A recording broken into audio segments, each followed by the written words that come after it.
नमस्ते दोस्तों, मेरा नाम राजेश कोल्ले, फाइनेंशियल एडवाइज़र। आज मैं आपके बीच में ऐसे कॉन्सेप्ट के बारे में बात करना चाहूँगा जो हर क्लास के लिए महत्वपूर्ण पूर्ण है। वो चाहे रिच क्लास हो, मिडिल क्लास हो या पुअर क्लास। उस कॉन्सेप्ट का नाम है happy retirement plan. Happy retirement plan यानी जो अपने रिटायरमेंट में अच्छा पेंशन, अच्छा फंड।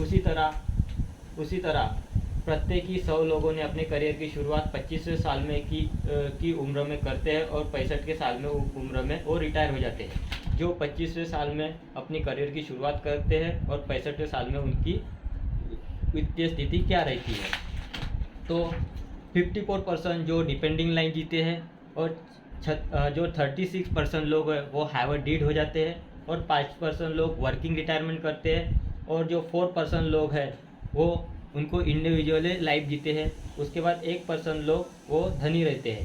उसी तरह बागबान पिक्चर में हम अमिताभ बच्चन को देखते हैं। उन्होंने कहा था मेरे को 4 एफडी है, बट उसमें से उनके लड़के फुटबॉल की तरह उनको चार तरफ उनको इधर उधर धकेलते थे। बट इनको अडॉप्ट किया हुआ चाहे सलमान खान, उनको हम फाइनेंशियल चाइल्ड भी कह सकते हैं, उनको वो अपने रिटायरमेंट में देखते हैं। उसी तरह ए अंगल साहब, जो उन्होंने 400 से ज़्यादा फिल्म की और वो अपना जीवन दूसरों के लिए जिया। और शोले पिक्चर में उन्होंने एक डायलॉग भी कहा था, जिल्लत की ज़िंदगी से इज्जत की मौत अच्छी है। और उनका धारावी की झोपड़पट्टी में मौत हो गई थी, उनको पर्याप्त फंड नहीं था रिटायरमेंट के टाइम में। तो उसी तरह वो बाकी लोग समाज पर निर्भर रहते हैं, वृद्धाश्रम में रहना पड़ता है, किसी को दान और चैरिटी में रहना पड़ता है। उसी तरह दोस्तों, हमको 60 और 65 के बाद भी काम करना पड़ा अपने लिए, तो हम अपने लाइफ में सक्सेस नहीं हो सकते। इसलिए जो व्यक्ति 60 के बाद अपने यानी मर्जी के हिसाब से काम करता है, यानी हमको मर्जी के हिसाब से काम करना है, तो वो इंसान अच्छा सक्सेस हो सकता है अपने लाइफ में।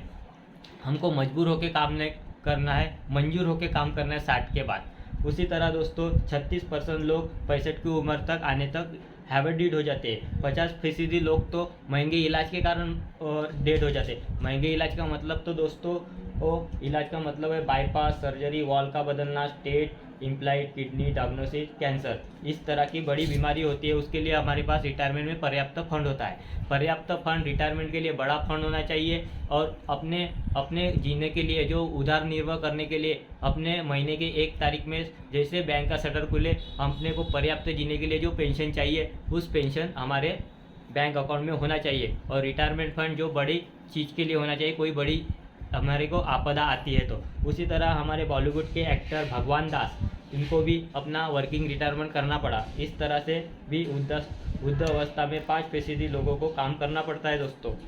तो ये 4% लोग हैं दोस्तों जो इंडिविजुअली लाइफ जीते हैं, उनको LIC से पेंशन, जैसे गवर्नमेंट से पेंशन, उसी तरह पोस्ट ऑफिस से पेंशन, NPS से पेंशन, ऐसे पेंशन के प्रकार होते हैं, इनको आती है। और एक जो है वो रिच क्लास है, उनको वो वेल्दी रहते हैं।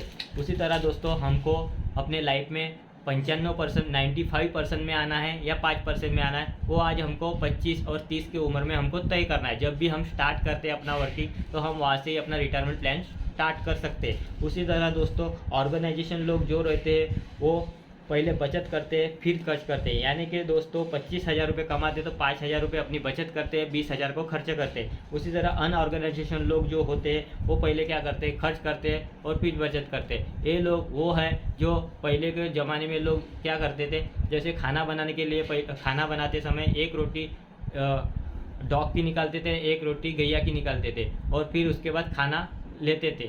उसी तरह आज के ज़माने में लोग क्या करते हैं, पहले अपना खाना खा लेते हैं, उसमें से बचा हुआ अनाज कुत्तों और गैया को खिलाते हैं। उसी तरह उनका वाला रिटायरमेंट होते जा रहा है दोस्तों। तो दोस्तों बड़ी विडम्बना की बात है, 40 वर्ष तक काम करने के बाद भी बहुत पैसे कमाए और बहुत पैसे खर्च भी हो गए। तो उसका मतलब है उनको नहीं क्या वृद्ध अवस्था में काम करना पड़ रहा है दोस्तों। उसी तरह अगर कोई बच्चा साल भर अगर पढ़ाई करता है तो फर्स्ट क्लास में पास होता है। उसी तरह दोस्तों कोई बच्चा 6 महीने अगर पढ़ाई करता है तो सेकंड क्लास में पास होता है। अगर वो 2 महीने अगर पढ़ाई करता है तो वो पास हो सकता है। और उसी तरह वो 1 दिन पहले अगर पढ़ाई करेगा तो सिर्फ फेल हो सकता है। उसी तरह दोस्तों हम 25 से 35 में अगर अपना रिटायरमेंट प्लानिंग स्टार्ट करते हैं तो हमारे को बहुत ही अच्छा फर्स्ट क्लास में अपना रिटायरमेंट प्लानिंग हो सकता है। उसी तरह दोस्तों 36 से 54 में अगर अपना रिटायरमेंट प्लानिंग अगर स्टार्ट करते हैं तो हमारा सेकंड क्लास में होगा दोस्तों। उसी तरह दोस्तों हमारा 46 से 55 में अगर अपना रिटायरमेंट प्लान स्टार्ट करते हो तो 5 श्रेणी में हो सकता है, वो साधारण श्रेणी में हो सकता है। और दोस्तों 55 के बाद तो हमारे को ज़्यादा फंड अवेलेबल नहीं हो सकता है। तो उसी तरह ये लोग कोई फेल होने की योजना नहीं बनाते, ये लोग कोई योजना नहीं बनाते, इसीलिए फेल हो जाते हैं दोस्तों। तो उसी तरह दोस्तों ये योजना बनाने में क्यों फेल हो जाते हैं दोस्तों? क्या ये योजना बनाना नहीं चाहते और बचत के महत्व को महसूस नहीं करते? उसी तरह विशेष लक्ष्य उद्देश्य यानी रिटायरमेंट, चाइल्ड एजुकेशन, मैरिज, इनका कोई उद्देश्य नहीं होता है, तो इसलिए इनका फेल हो जाता है। और निवेश के विभिन्न विकल्प यानी म्यूचुअल फंड, शेयर, बॉन्ड वगैरह ऐसा और प्रॉपर्टी, इस तरह से वो जो निवेश होते हैं उसमें अपना निवेश करते हैं। और नहीं क्या, जो प्रॉपर जो दोस्त होता है जो होता है अपना बेस, तो उसमें PPF, LIC और हमारा RD, इस तरह से जो बेस होता है उसके बाद हमारा प्रॉपर्टी, गोल्ड, उस तरह से ऊपर में हमारा जैसे शेयर आते हैं दोस्तों। तो उसी तरह ये हमारा इन्वेस्टमेंट पैटर्न होता है। तो उसी तरह दोस्तों अगर हम जितना हम अधिक इंतज़ार करेंगे, परिश्रम तेज़ी से और कटिंग ऊपर होते और फूलने के लिए, तो 25 के उम्र में अगर हमारा रिटायरमेंट स्टार्ट होता है तो अच्छा हमारे को एक समय मिलता है, उसमें कॉर्पोरेट अच्छा तैयार हो जाता है दोस्तों।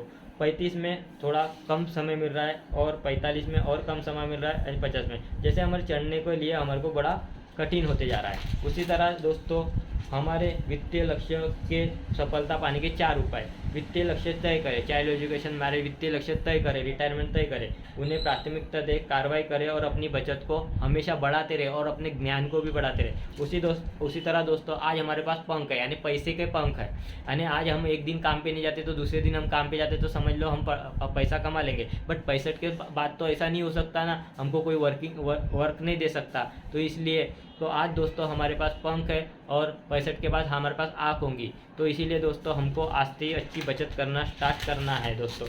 उसी तरह दोस्तों एक चीनी कहावत है, 1000 मील अगर हमारे को चलना है तो हमारे को कम से कम एक स्टेप लेना पड़ेगा, बेबी स्टेप तो लेना पड़ेगा, यानी मिनिमम से मिनिमम अमाउंट से हमको हमारा रिटायरमेंट स्टार्ट करना पड़ेगा। उसी तरह दोस्तों मुर्गियाँ जो होती है उनको अगर कोई दाना ना पानी अगर देता है तो वो जिंदा रहेंगी, वरना वो मर जाएंगी। उसी तरह अगर सर टाइगर होता है, टाइगर अपना शिकार खुद करता है, उसको पानी पीना है या शिकार करना है तो वो अपना खुद शिकार करता है और अपनी ज़िंदगी खुद जीता है। तो हमारी ज़िंदगी जो दूसरी पारी है 60 और 65 की दूसरी पारी है, उसमें हमारे को मुर्गी बन के रहना है क्या टाइगर बन के रहना है, ये हमको आज ही तय करना है दोस्तों।